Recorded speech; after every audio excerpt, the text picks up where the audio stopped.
What's the latest on Jacob, and are there any new clues there? We'll also check out what's happening with Bayley, Dominik Mysterio, and more. Starting things off with Dominik Mysterio because the longtime fan theory became true. For a while now, fans predicted that Dominik Mysterio would put his intercontinental title on the line against John Cena. And that's what finally happened on the November 10th edition of Raw. John Cena came out for his final hometown Raw appearance in Boston. It was looking like John Cena was out there just to comment some more about the Last Time Is Now tournament and reveal some more details there. But Dominik Mysterio ends up coming out being his usual disrespectful self. And when Dominik bragged about being able to beat John Cena in any era, Cena gave him a chance to leave the ring since tonight was not a night to mess with him. But Dominik stayed in the ring, leading towards Triple H making Dominik defend the Intercontinental Championship match against John Cena. John Cena and Dominik had a great match with each other, lots of big moments, lots of Eddie Guerrero spots, but it ultimately ended with John Cena dethroning Dominik Mysterio as Intercontinental Champion, therefore finally making John Cena a Grand Slam champion. With only 3 dates left for his entire career, John Cena finally won every single title in the company. Fans knew this was coming, and there was no way John Cena was going to lose that match in Boston. John Cena will now carry the Intercontinental Championship heading into the final 3 appearances of his entire career. Maybe he drops the title on Raw, maybe at Survivor Series, or maybe he'll drop it to whoever defeats him in the final match of his career. Having that title involved in John Cena's final match, a match that will have so much eyes on it, will surely elevate the Intercontinental title to a whole new level, and that hype will hopefully carry on with whoever the champion is after that match with John Cena. So the Intercontinental title could be getting a big rub from this entire John Cena retirement tour here as well in the coming weeks. But the big debate right now amongst the fans is if that was the best way for Dominik to drop the title. Dominik had been champion since WrestleMania 41 in April, and his title reign was on fire in recent months due to the interesting narrative of him finding creative ways to cheat and outlast every single challenger. So there's some fans out there that think it would have been crazy to see Dominik find a successful way to cheat against John Cena and retain the title against him. It would be this ultimate payoff to the cheating narrative. Dominik robbed John Cena out of the chance of becoming a Grand Slam champion. That's the ending some fans were hoping for. While other fans are happy with the result that was given, John Cena becomes Grand Slam champion, while Dominik still benefited from the platform. Win or lose, Dominik will still go down in the history books as one of John Cena's final opponents ever, so it is a massive deal for him individually.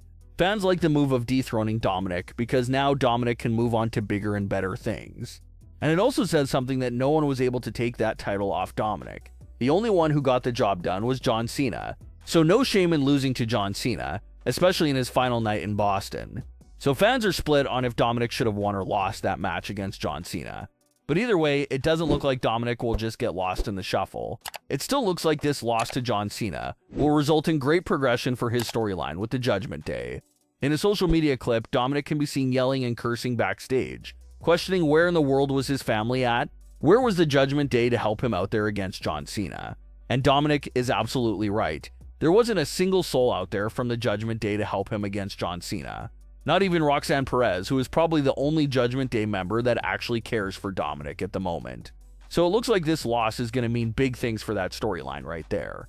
Judgment Day didn't even attempt to help Dominik during that title defense, so you just know that Dominik is going to flip out towards the Judgment Day members in the coming weeks on Raw. And it'll be interesting to see how Finn and the others manipulate the situation to calm Dominik down, or if Dominik will actually lose his mind this time around. In the social media clip though, Dominik downplayed the action of losing his title to John Cena, since he still had the AAA title. So maybe after Dominik loses that AAA title as well, maybe that's when the full crash out could happen for Dominik Mysterio. From 2 titles in a family to no titles and the family not helping him out in either title defense. That sure does seem like it could lead towards the end of Dominik Mysterio in the Judgment Day.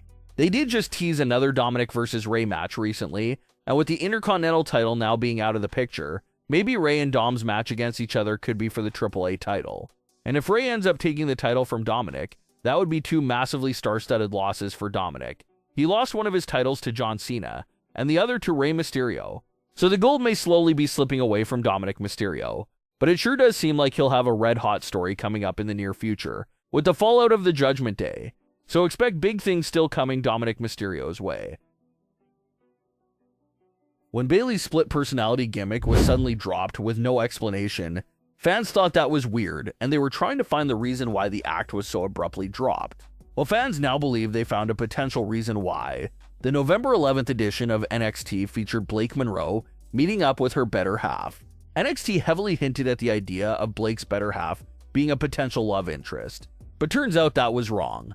Blake's better half was quite literally her other half. She was talking to herself.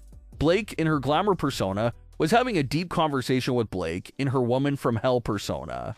The segment ran for nearly 4 minutes, but was absolutely cinematic gold. The conversation dove deep into Blake Monroe as a character, how she loved being adored and liked, but how she can be hesitant at times to do what's absolutely needed to stay adored and stay on top.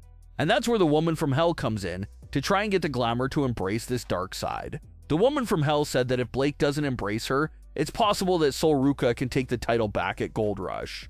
And after some back and forth, the glamour finally realizes that the woman from hell is right, and how she'll need her for the title defense against Sol Ruca.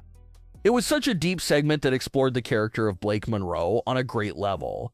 Although both Blakes are being played by herself, both personas are like night and day. There's such a big difference in their appearances, their mindset, their behavior. They're just different in every way. And Blake's acting skills as well is phenomenal. Split personality stuff could get cheesy depending on the story and narrative, but in this case, it was an absolute masterpiece for Blake Monroe. And it's looking like the woman from hell's first appearance in NXT will be at Gold Rush, and this whole situation has fans wondering if Blake's story could be the reason why Bayley's was dropped. Maybe they didn't want two superstars running a very similar act at the same time, and that's why Bayley's was scrapped in favor of Blake Monroe's. Bayley had several weeks with the act, and not much was done at all with it, from a story and creative perspective, and it kept coming off as a bit cheesy as a result of that. But after just 1 week of Blake putting her spin on the act and bringing it to NXT, it seems like absolute gold. So we'll have to see if the act will ever come back for Bayley as well, or if it's only Blake Monroe's going forward.